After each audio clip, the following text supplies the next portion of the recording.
So now we're going to get to our closing plenary speaker with our moderator, our Dr. Theresa Smith, and I have the honor of introducing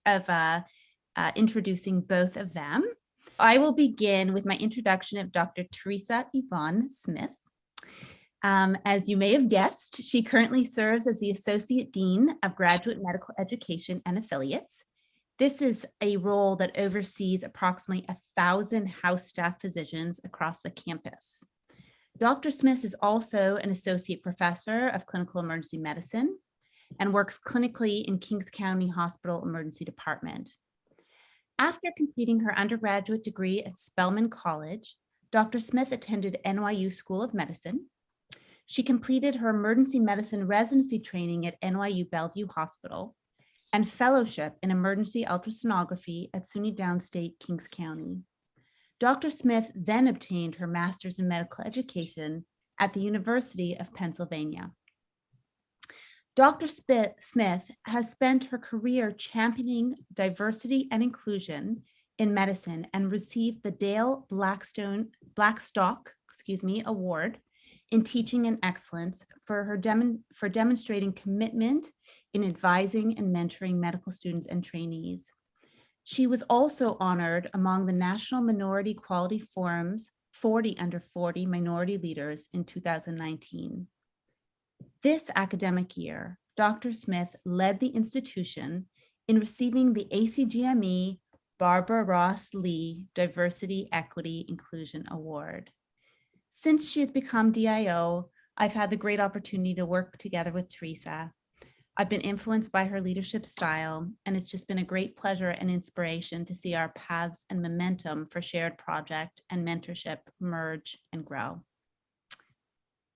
And now I'm going to pivot so that I don't interrupt anymore and introduce the great Dr. Barbara Ross Lee. Dr. Barbara Ross Lee served as Vice President for Health Sciences and Medical Affairs at the New York Institute of Technology from 2001 until 2017. Additionally, during that time, she served as interim dean of the College of Osteopathic Medicine and interim dean of the School of Health Professions.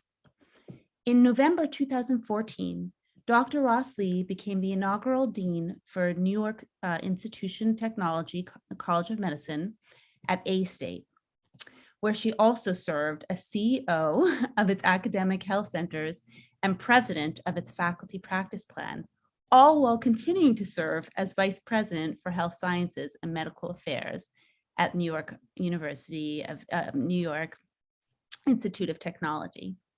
Dr. Ross Lee is nationally recognized as an expert on health policy issues and serves as an advisor on primary care, medical education, minority health, women's health, and rural healthcare issues on the federal and state levels. She is the founding director of the AOA Health Policy Fellowship Program, which prepares mid-career osteopathic physicians for leadership roles in healthcare. Dr. Ross Lee is also the founding director of the Training in Policy Studies, or TIPS, for osteopathic resident physicians, policy and research. Dr. Ross Lee is the first African-American woman to serve as dean of a United States medical school, the Ohio University of Heritage College of Osteopathic Medicine, from 1993 to 2001.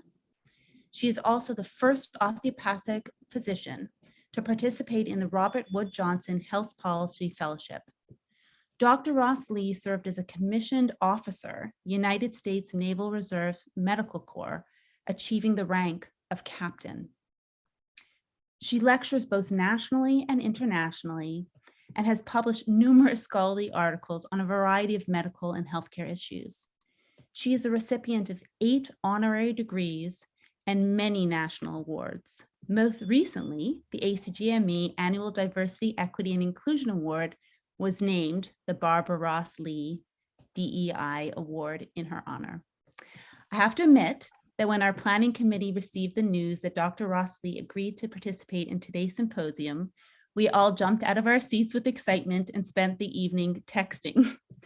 With Dr. Ross Lee and the rest of today's great participants, our annual symposium bar has been raised. We are beyond honored and privileged that Dr. Ross Lee has joined us today. And without further ado, Dr. Ross Lee. Well, thank you very much for that kind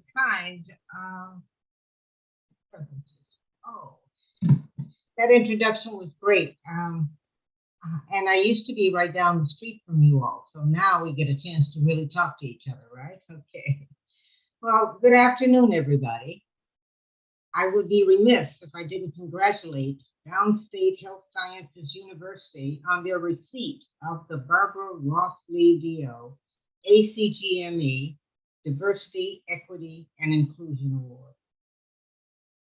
Your initiatives to address diversity, equity, and inclusion are clearly trend-setting models of what institutions can accomplish when they are committed to the health of the populations that they serve. I am extremely proud that you have received the acknowledgement and recognition that you deserve, and that the acknowledgement has my name on it. So thank you and congratulations. There are several people at your institution that I need to thank for this invitation to speak. They demonstrate the power of collective effort. So thank you, Dr. Theresa Smith, Associate Dean for GME, for extending the invitation for me to speak to you today. And Dawn Walker, Vice President for Communications and Marketing, and Denise Chung for managing all the details. Thank you all. You made it possible. It's easier to forget all of the steps that were necessary to achieve today's success when you're forward-looking. When you're forward-looking to what you need to be and need to do in order to maintain and expand your momentum into the future. This faculty development program is confirmation that more can be done and will be done in this DEI space by SUNY Downstate to improve the health of the population that you serve. We, as a nation, can no longer continue with a culture that accepts the significant health disparities that exist in identifiable populations, as well as the underserved representation of those same populations and communities in the physician workforce. The absence of a diverse perspective to address the issues affects all Americans, and it limits our ability to address and solve this American problem. The U.S. population health is ranked 33rd internationally among developed and industrialized nations. That should shame us all.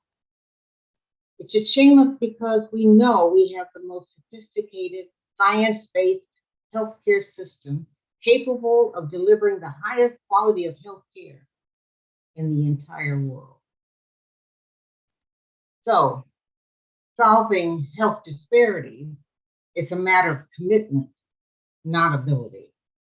That commitment will require a change in our culture of tolerance and acceptance of disparities. SUNY Downstate is well on its way. The title of my presentation is Building a Culture of Excellence as Measured by the Health of the Population Served. My purpose is to share with you my atypical style of leadership and the strategic processes that I have adopted to create change in institutions that I've had the honor and opportunity to serve. Changing any institutional culture requires that there is commitment to change. Engaging that commitment requires a consensus on the change that we would like to achieve in order to assure full participation and excellent outcomes. The first challenge to build a consensus on what excellence means in multicultural and diverse societies. There are 4 steps that are required to get from what we believe the issues are that require consensus in order to focus the direction of and anticipation in change. So, the fundamental steps that I use to begin building consensus are 4 in number. Each step is more difficult to achieve and requires more work than the prior step. Yes. There we go. Now here are the 4 steps. First is to recognize that an opportunity, issue, or problem exists in order to engage it. The second step is to understand the basis and etiology of the problem, issue, or opportunity. So you have to recognize that you have an issue. You have to understand all the parts of the issue. And the third step is to relate to the issue. Because if you are part of the institution and you don't relate to the issue or the opportunity, either professionally or personally, you can't build consensus. Go back. Okay, there we go.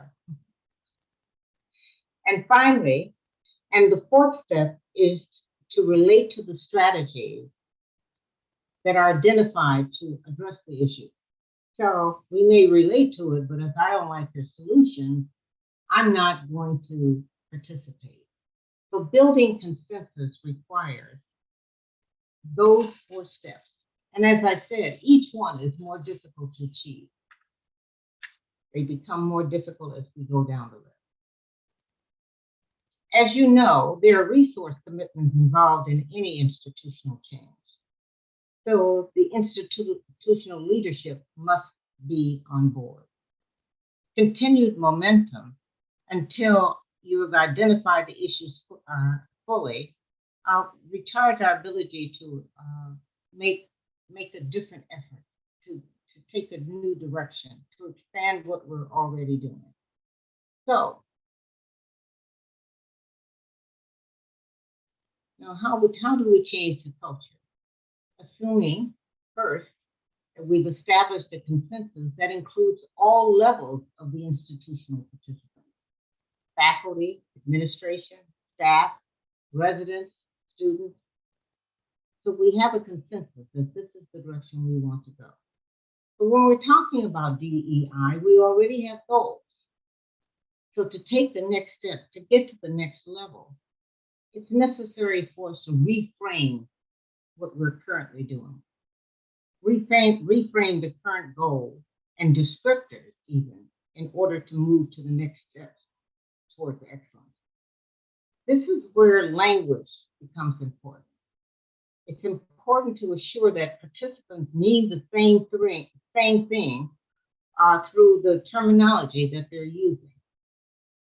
Overutilized words lose their intent, and acronyms limit the understanding to only a select few. So we have to reframe. And let me give you some examples. We refer to this effort as DEI, an acronym, or as diversity, equity, and inclusion. So let's reframe that, starting with, before we even get to diversity, equity, and inclusion, let's start with the terminology of pipeline.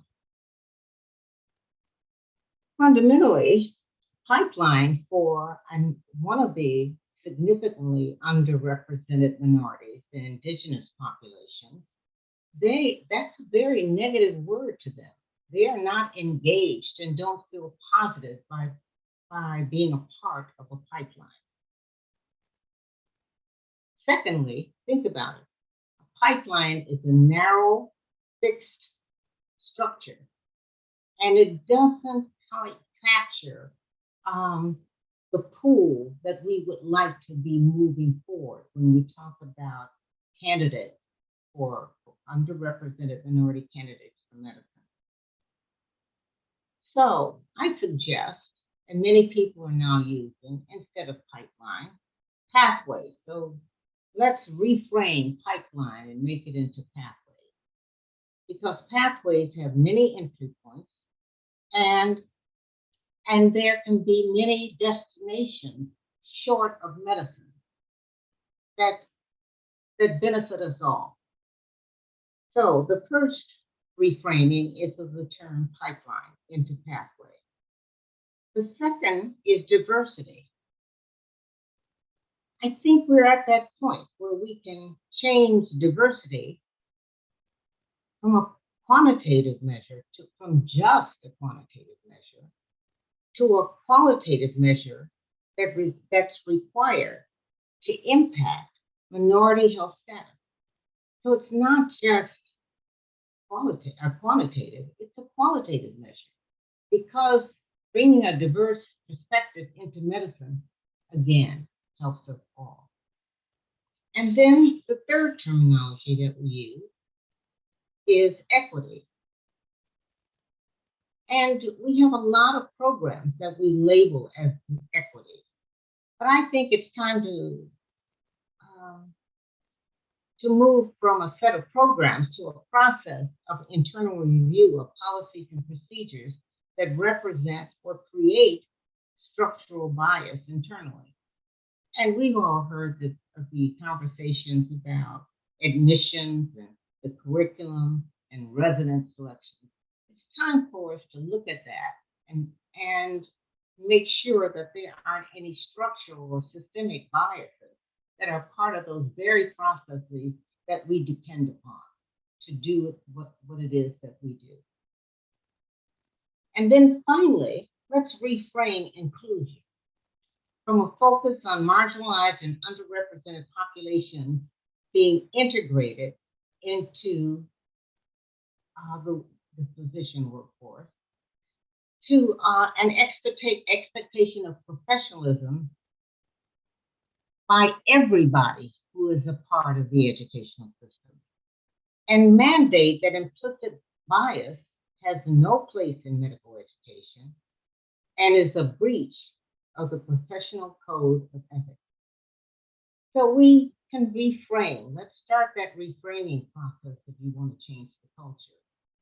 And dialogue is important in that, because we use the same words, but we mean different things. Then step 3 is reboot. Once we have a consensus around the terminology and we've reframed where we want to go to the next step, then it's time to reboot in order to establish and expand and even enhance current programs that will get us to that next level. The fourth step, we've done all of this. We've put forth a lot of effort in diversity, equity, and inclusion programs. But it's time now for us to document the impact and the outcomes, and to document it in population health terms. We know the numbers, they're not good. But we now have to show that the numbers are important for the health of the population. And finally, once we have those, we do that documentation, let's establish criteria that says this particular outcome is excellent and we need to utilize it as a model in other institutions because it's effective. These are fundamental steps, quite frankly, to changing the culture and having everybody on board. SUNY Downstate has established an educational continuum that already serves as a model for medical education. Your institutional commitment to address and engage the etiology of minority health disparities and underrepresented minorities in medicine is important and applaudable. I look forward to reading the many published articles to come that present the impact of and the excellence reflected in the outcomes that you are and will be achieving in the future. So thank you all. And now I'll start the question and answer session that you proposed. Well, thank you. Thank you very much, Dr. Rossley, and just a round of applause for your career, for your presentation, for your accepting the invitation to join us today. It's truly an honor. And let me be the first to say that it's truly an honor to receive the award that's named after your honor. Your career path has been extraordinary.